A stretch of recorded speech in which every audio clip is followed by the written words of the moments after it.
New details now emerging in the case against suspected UnitedHealthcare CEO shooter Luigi Mangione. New York police say Mangione does not appear to be a customer of that insurance company. They added the motive for this attack could be linked to the company's size. It also comes as Mangione's lawyers fight to stop an extradition to New York.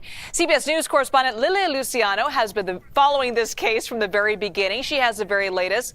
Lilia, do we have any updates on how the extradition process plays out from here? Oh, well, this seems to be a bit of a dragged out process for what the state of New York, the district attorney of Manhattan, would rather have. We're talking about an extradition that, what I'm hearing from legal experts, at most could take between 30 and 45 days if they continue to contest it.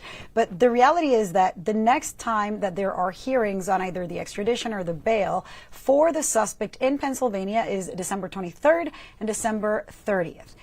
Politically speaking, let's consider this. It's possible that in a different case, you would have the state that is trying to extradite him, the state of New York, say, let's wait for the hearings. Let's make sure that legally everything is super tied up and that we're not, going to miss anything and they're not going to have any claims or any grounds for appeal because we rushed into this. But in this case in particular, when you're talking about an extradition warrant that has to come from the governor of New York, the indictment that has to come from the Manhattan DA, which CBS News has already confirmed has started presenting evidence to a grand jury to secure that indictment. And there is a rush because this is a massive national story of a manhunt that took 6 days for a 26-year-old to evade police capture that involved multiple federal, state, and local agencies. And we're talking about the NYPD. So will Alvin Bragg and Governor Hochul sit and wait for those hearings to happen? Look, I'm no expert, but the legal experts that I've talked to have to weigh the legality versus the politics. So possibly if an indictment comes in, that might be enough of what the defense team, the judge in Pennsylvania needs to approve. And first the governor, and then after the governor of Pennsylvania, the judge needs to approve that extradition and for him to be brought to New York to face what are now second-degree murder charges. But we have learned, CBS News has learned from sources close to the NYPD, that there are conversations to increase those charges from second-degree murder to premeditated first-degree murder. And look, in any other state and any other city, you would think, well, of course, they have so much evidence, writings, notebooks, the prior posts on sites like Goodreads, where he's justifying the writing or the philosophies of Ted Kaczynski, the suspect is. And so you might think, well, there's plenty for premeditation, but in at least this district, in at least New York and Manhattan, what I have learned is that it's very rare to charge somebody with first-degree murder. They save that for people who either kill police officers or people who kill other officials or witnesses. It's a very high bar, but CBS News has learned there are conversations to change that. And Lilia, you also have some new details about the prison conditions for Luigi Mangione. What can you tell us about that?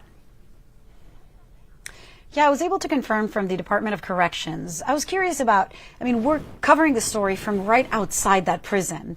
Just to paint the picture, it's kind of a bizarre place. It's a very small town. I was talking to a local reporter from Huntington who was telling me we are all kind of shocked that this massive national story landed on our backyard. This is not the big maximum security prison, but he is not convicted. So he's not going to the prison like the Rikers or the big prison in Pennsylvania where other high-profile convicted people would go. He is still just a suspect, and the charges that he's facing are not murder in Pennsylvania. So there's this prison in this small town. Across from it, you have houses with all of this Christmas decoration. It all feels very bizarre. So I kept thinking, how is he doing? What's he doing? What is he looking like? Looking at, and is he interacting with other inmates? They told me, no, he's not interacting yet, doesn't get to interact with other inmates. He's not in solitary. But he is in a cell by himself.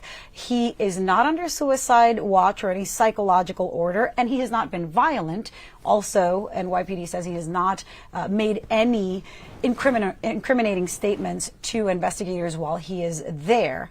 So that's a little bit of what I've learned. How long he will stay there, it might be up to the governor and the district attorney of Manhattan. It might be up to a judge in Pennsylvania. We'll see how this plays out, but I'm sure we're going to be covering it next week and the weeks after. I know you will, Lilia. You have been on top of this from the very beginning. Thank you so much for that reporting.